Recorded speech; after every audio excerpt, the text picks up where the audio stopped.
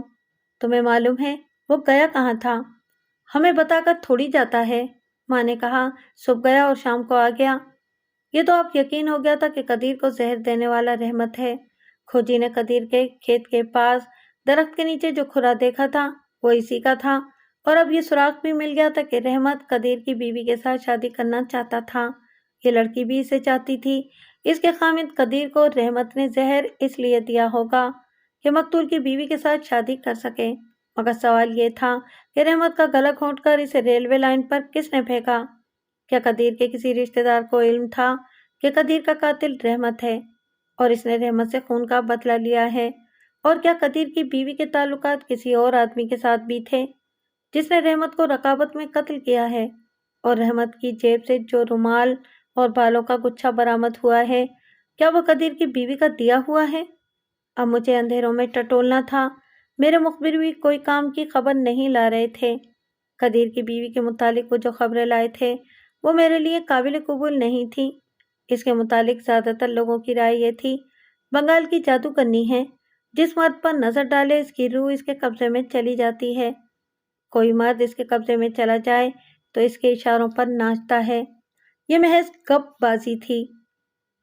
وہ ان آدمیوں کی تھی جو اسے چاہتے تھے اور اس کے متعلق تعلقات قائم کرنا چاہتے تھے۔ دیہاتی علاقوں میں ایک کردار اور بھی ہوتا ہے جو عموماً عورت ہوتی ہے۔ اس کردار کو میں پوری طرح بیان نہیں کرنا چاہتا کیونکہ بعض باتیں ذرا غیر اخلاقی ہیں۔ یہ سمجھ لیجئے کہ یہ عورت آسمان سے تارے بھی توڑ لاتی ہے۔ اس کا کام ہوتا ہے اجرت لے کر دوستانے کرانا اور خفیہ پیغام ادھر ادھر پہنچانا۔ یہ عورت ہر گھر میں جاتی اور سب کی خدمت کرتی ہے۔ رحمت کے گاؤں میں بھی ایسی ہی ایک عورت تھی۔ مخبروں نے اس کے متعلق بتایا تو میں نے اسے تھانے میں بلا لیا۔ وہ بہت گھبرائی، لیکن میں نے اسے یہ کہہ کر تسلی دی کہ اسے نہ تو ملزموں کی فہرست میں لیا جائے گا نہ گواہوں کی فہرست میں۔ میں نے 10 روپے کا ایک نوٹ جیب سے نکال کر اس کے ہاتھ میں دے دیا۔ اس زمانے کے 10 روپے آج کے 100 روپے کے برابر تھے۔ میں نے اس سے پوچھا کہ قدیر کی بیوی اور رحمت کے متعلق کچھ بتاؤ۔ اس نے جواب دیا، عائشہ کی بات کرتے ہو؟ اس نے کانوں کو ہاتھ لگا کر کہا، وہ اگر سارے گاؤں کے مردوں کو کہے کہ ریلوے لائن پر لیٹ جاؤ تو سب لیٹ جائیں گے اور اوپر سے گاڑی گزر جائے گی، لیکن چودھری جی آپ یہ چاہیں کہ آپ عائشہ کے جسم کی بو سونگھ لیں تو یہ آپ کا وہم ہوگا۔ ابھی تک وہ مرد پیدا نہیں ہوا جو عائشہ کو موم کر لے۔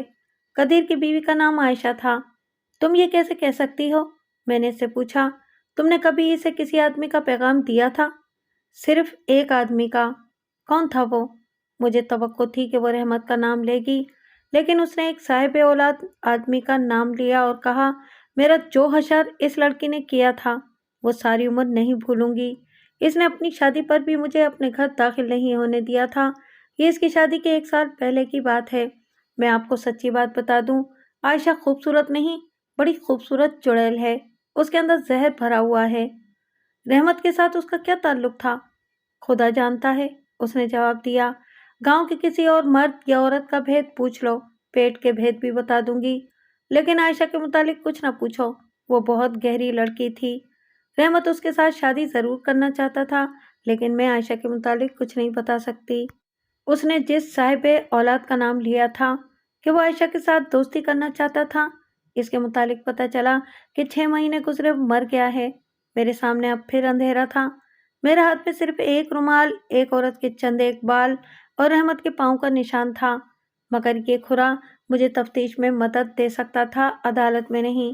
میں نے قدیر اور اس کی بیوی کے قریبی رشتہ دار مردوں کی فہرست تیار کی۔ مجھے شک تھا کہ ان میں سے کسی نے اسی شک یا یقین پر رحمت کو قتل کیا ہے کہ اس نے قدیر کو زہر دیا ہے۔ میں تفتیش کی نئی لائن بنا رہا تھا کہ صبح کے وقت ایک شاجی، نمبردار اور 2 اور آدمی تھانے میں آئے۔ انہوں نے رپورٹ درج کرائی کہ شاہ کا بیٹا جس کی عمر 22-23 سال تھی کھیتوں میں مرا پڑا ہے۔ وہ سب بہت ڈرے ہوئے تھے۔ پہلے قدیر مرا، 2 روز بعد رحمت مر گیا اور اس کے 2 روز بعد شاہ کا بیٹا مر گیا۔ ایک آدمی نے ہاتھ جوڑ کر روحاسی آواز میں کہا، حضور یہ کوئی شرر معلوم ہوتا ہے۔